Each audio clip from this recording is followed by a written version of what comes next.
მოგესალმებით, ეს BMG-ის ამინდის პროგნოზია, რომელსაც გარემოს ეროვნული სააგენტოს მონაცემებზე დაყრდნობით მე, ანა ელიკაშვილი წარმოგიდგენთ.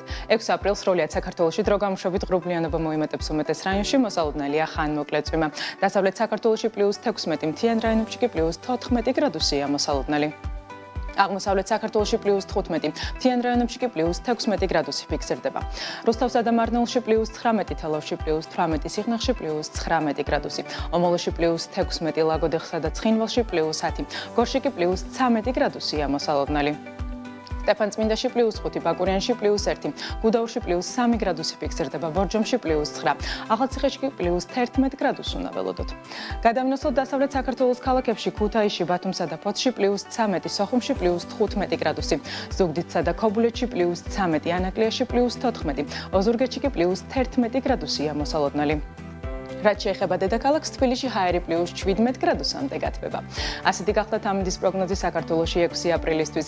დარჩით BMG-ზე და თვალყური ადევნეთ ყველაზე საქმიან ამინდის პროგნოზს, რომელსაც მთის წყალთან ერთად წარმოგიდგენთ.